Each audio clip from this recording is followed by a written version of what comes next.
Bom dia a todos. Nosso grupo é composto pelos alunos Gustavo Possamay, Júlia Letícia, Lucas Mota e Tabata Cristina. Nós somos da turma 304 e vamos apresentar o tema Relações de Poder. Para começar a adentrar mais nesse assunto, primeiro vamos entender melhor o seu conceito.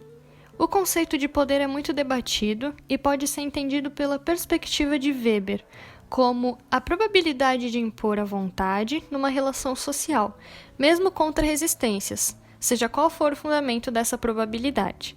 Sendo assim, Weber demonstra que o poder pode estar em qualquer ambiente social, desde sua escola até na sua relação familiar e domiciliar.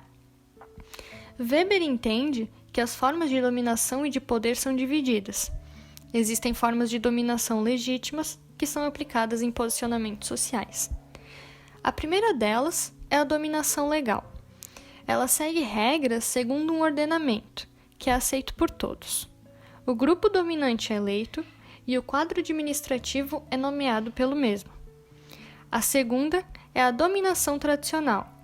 Se estabelece em virtude de uma crença na santidade.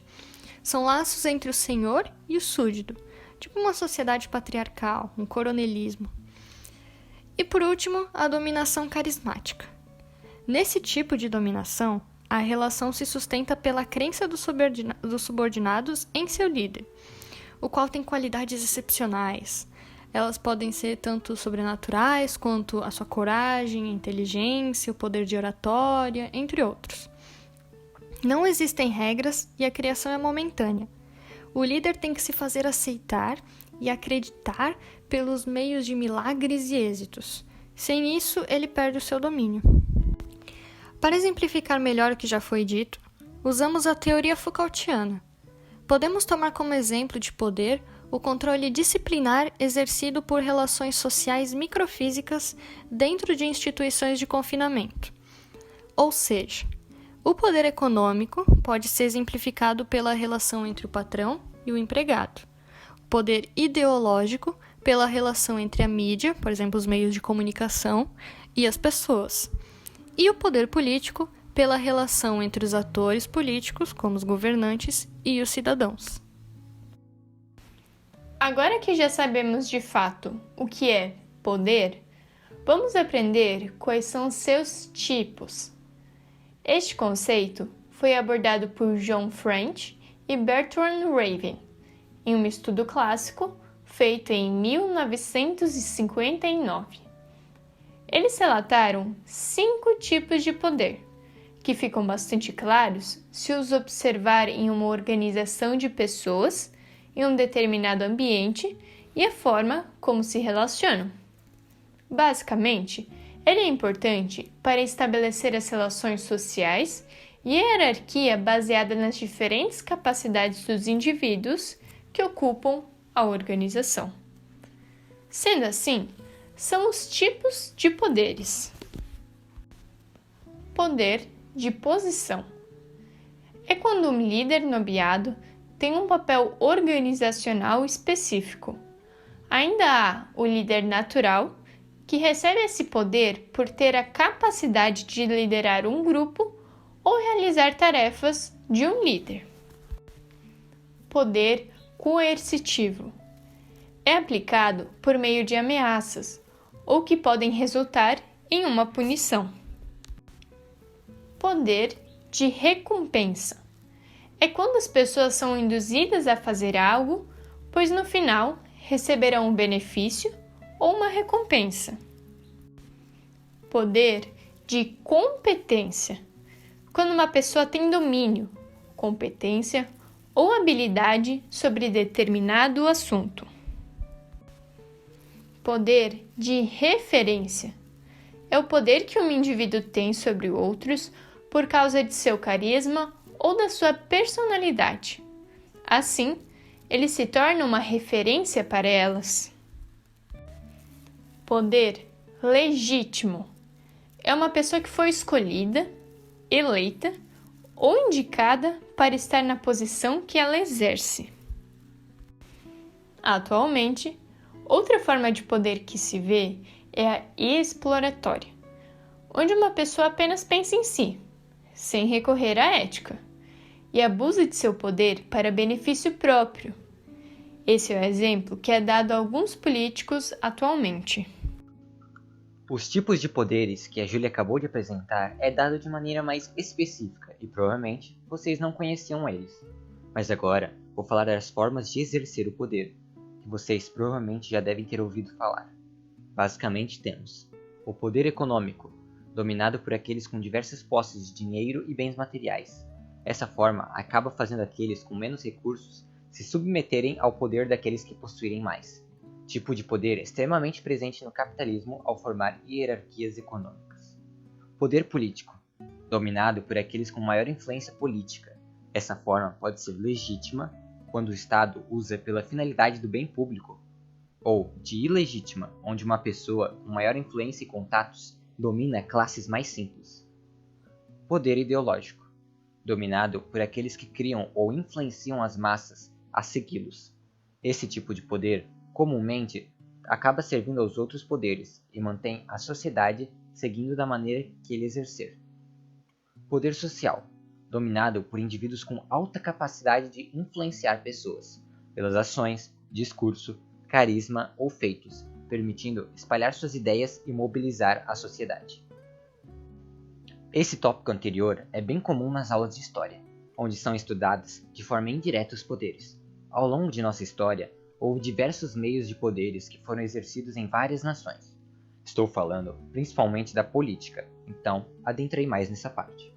Com diversas ideologias diferentes, esses regimes exerceram o poder ao longo da história dos mais diversos jeitos. Entre eles, temos como principais: democracia. A democracia é um meio de exercer o poder que está presente desde antigamente na Atena antiga. Esse regime consiste, principalmente, na igualdade para todos os cidadãos atuarem, igualmente, diretamente ou através de pessoas eleitas no poder. Exerciam o poder através da maioria que decidia o rumo da nação. Autoritarismo. O autoritarismo começa a surgir e se tornar comum no século XX e define-se como o poder estar nas mãos de um pequeno grupo ou uma pessoa e a obediência geral para essa autoridade, esperando-se obediência inquestionável. Exercem seu poder através de táticas repressivas contra a oposição e censura sobre as massas. Totalitarismo. Surge no decorrer da Primeira Guerra Mundial, no século XX, pelo motivo de precisar agilizar as decisões importantes em tempos de guerra. Essas medidas serviram como uma semente para o totalitarismo vir à tona.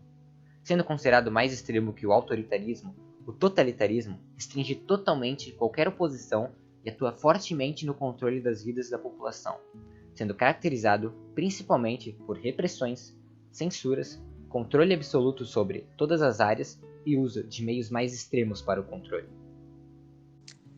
Esses acontecimentos que foram acontecendo ao longo da história abriram espaço para reflexões acerca do poder. Muitos filósofos então começaram a enxergar essa esfera. Esse tema já foi muito estudado por grandes filósofos, como Weber e Marx, mas o destaque aqui vai para Michel Foucault, que será abordado neste trabalho. É importante compreender que Foucault não quis criar uma teoria absoluta sobre o poder, mas identificar os sujeitos atuando sobre os outros sujeitos. Em sua visão, o poder não está localizado ou centrado em uma instituição, posição ou contrato, mas nas relações de poder. Enquanto teorias atribuem ao Estado o monopólio do poder, em Foucault nota-se a existência de uma espécie de rede de poder articulada ao Estado e que atravessa toda a estrutura social. Para Foucault, o poder é uma prática social constituída historicamente, de formas diferentes e em constante transformação. Constata Foucault que o poder está por toda parte, flutuante, não estando em uma instituição nem em ninguém. Não está no rei, no presidente e nenhuma pessoa, mas nas relações sociais existentes. Partindo dessa análise, Foucault argumenta que, para compreender o que são relações de poder, talvez devêssemos investigar as formas de resistência e as tentativas de dissociar essas relações. Ou seja, o poder é uma relação de forças que se encontra presente e em constante movimento, em todos os espaços sociais, gerando tensões que se expressam em toda a cadeia. A resistência comparece, então, como parte dessa relação e se configura como o grito do descontentamento anunciando o exercício da liberdade. não há como falar de história sem observar o atual. As relações de poder não mudaram, elas continuam presentes, apenas se adaptaram à sociedade contemporânea. Essas relações podem ser observadas durante toda a história da civilização humana. Porém, com o advento da tecnologia e da comunicação, alguns desses tipos de dominação são frequentemente questionados, tendo certa legitimidade ou não, como movimentos que buscam mais direitos ou até mesmo uma forma diferente de governo. Na sociedade contemporânea, a vida das pessoas passa a ter mais visibilidade, devido à tecnologia da informação, que torna a vida cotidiana um bem comum. Nesse contexto, os mecanismos de vigilância ampliaram-se, onde todos vigiam e são vigiados. Além disso, os veículos de comunicação de massa alimentam o mecanismo de vigilância e controle social, sendo essa uma forma de tortura moderna. Para fechar este trabalho, trago um pouco sobre um artigo científico feito por Andrea Vieira Zanella, Kleber Prado Filho e Sandra Iris Sobreira Abella. Eles eram da Universidade Federal de Santa Catarina e o artigo deles é sobre as relações sociais e o poder em um grupo. Ele leva em consideração alguns conceitos teóricos de alguns filósofos. Eles afirmam que o sujeito se constitui nas relações que o tem. Ele pode ser tanto sujeito, ativo, quanto sujeitado, passivo, sendo que isso é determinado pelo meio social em que ele se insere. Começando então. Nuremberg. O lugar social ou a posição de uma pessoa em um grupo é definida pela sua história com determinada cultura. Ortiz. As relações de poder são concretizadas quando um sujeito se relaciona com outras pessoas determinadas do grupo a partir de seu lugar social. Zanella, Prado Filho e Sobreira Abella. O poder não é adquirido, pois não se compara a uma mercadoria.